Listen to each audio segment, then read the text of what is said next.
آج میں آپ کو ایک ایسی کہانی سنانے جا رہی ہوں، آپ کے رونگٹے کھڑے ہو جائیں گے۔ یہ کہانی بہت عبرتناک ہے۔ میں نے اپنی سہیلی کو گھر میں پناہ دی تھی۔ وہ میرے بوڑھے باپ کی باہوں میں پناہ لے رہی تھی۔ میری سب سے پیاری سہیلی میرے ابا کی دوسری بیوی بن گئی۔ گاؤں کے باہر ایک بوڑھا آدمی روتا ہوا جا رہا تھا۔ لوگ کہتے، ارے بیٹے نے باپ کو نکال دیا۔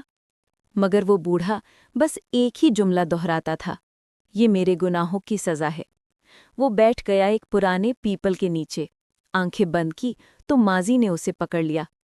اس کا نام تھا سلیم چاچا، گاؤں کا سب سے نیک نام، سب سے سخی زمیندار۔ لوگ اس کی عزت کرتے تھے۔ اس کی ایک ہی بیٹی تھی، عائشہ۔ ماں مر چکی تھی، اس لیے عائشہ اس کی آنکھوں کا نور تھی۔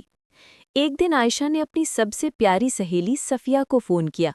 صفیہ، میری ماں نہیں، باپ بوڑھا ہو گیا، گھر تنہا ہے، تو شہر سے واپس آ جا، یہی رہنا، میرا گھر تیرا گھر۔ صفیہ آئی۔ تنہا عورت تھی، شوہر نے طلاق دے دی تھی، کوئی بچہ نہیں تھا۔ عائشہ نے اسے اپنے گھر میں جگہ دی، اپنے کمرے میں بستر لگایا، اپنے باپ سے کہا، ابا یہ میری بہن ہے۔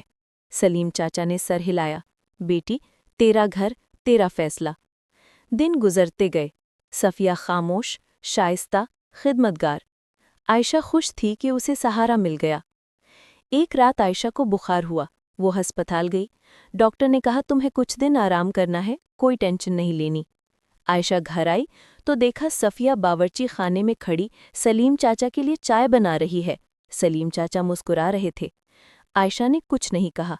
دل میں ایک ہلکی سی چبھن ہوئی، مگر اس نے سوچا بے وقوف ہوں میں، صفیہ تو میری بہن ہے۔ پھر ایک دن عائشہ بازار گئی، واپس آئی تو گھر میں تالا لگا تھا۔ چابی دروازے کے نیچے سے ملی، اندر قدم رکھا تو دل رک گیا۔ صفیہ سلیم چاچا کے گلے لگی ہوئی تھی۔ سلیم چاچا کہہ رہے تھے، تم فکر نہ کرو، میں سب سنبھال لوں گا۔ عائشہ کے ہاتھ سے تھیلا گر گیا۔ ابا، یہ کیا ہے؟ سلیم چاچا گھبرا کر الگ ہوئے۔ صفیہ نے فوراً آنسو بہا دیے۔ عائشہ بات ایسی نہیں، تیرے ابا مجھے تسلی دے رہے تھے۔ مگر عائشہ کے دل نے سچ سمجھ لیا۔ رات کو سلیم چاچا عائشہ کے پاس آئے۔ بیٹی، میں نے غلطی کی ہے، صفیہ تنہا ہے، مجھے اس پر ترس آیا، ہم شادی کرنا چاہتے ہیں۔ عائشہ کے پاؤں تلے زمین نکل گئی۔ ابا، آپ میری سہیلی سے؟ سلیم چاچا نے شرمندہ سر جھکا لیا۔ میں بوڑھا ہو گیا ہوں بیٹی، تنہائی بری چیز ہے۔ عائشہ روئی، گڑ گڑائی، مگر سلیم چاچا نے فیصلہ کر لیا تھا۔ 3 دن بعد نکاح ہو گیا۔ عائشہ کو گھر سے نہیں نکالا گیا، مگر اس کی جگہ چھین لی گئی۔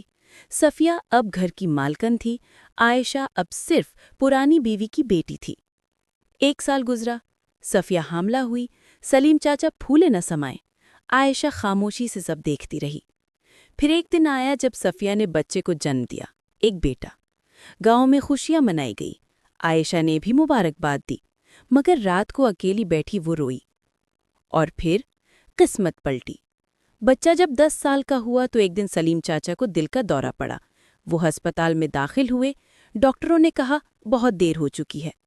آخری سانسوں میں سلیم چاچا نے عائشہ کو بلایا، ہاتھ پکڑ کر رونے لگے۔ بیٹی، میں نے تجھ پر بہت ظلم کیا۔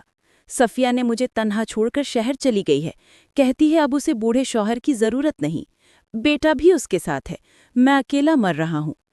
عائشہ نے خاموشی سے باپ کا ہاتھ تھاما۔ ابا، میں ہوں نا؟ سلیم چاچا نے آخری سانس لی اور چل بسے۔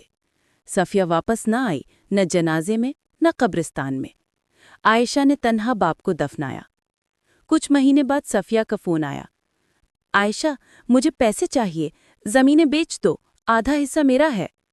عائشہ نے جواب دیا، صفیہ، زمینیں میرے ابا نے میری امانت میں دی تھیں، تم نے جو چھوڑا وہ تمہارا نہیں رہا، اب جاؤ، اپنے نئے شوہر کے پاس جاؤ۔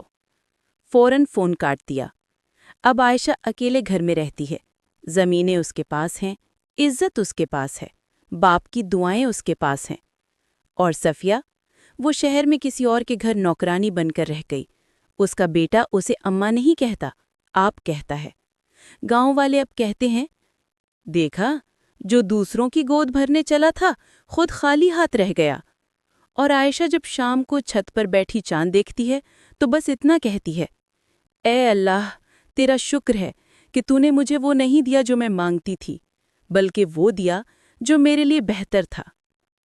یہ کہانی وہی ہے، مگر اب ظالم کوئی مرد نہیں بلکہ وہ عورت ہے جس نے سہیلی کا گھر اجاڑا تھا، اور سبق بھی وہی، جس نے جھوٹ، دھوکہ اور حرص سے گھر بسایا، اس کا گھر آخر میں ریت کا محل بن کر بہہ گیا۔ اللہ کے یہاں دیر ہے، اندھیر نہیں۔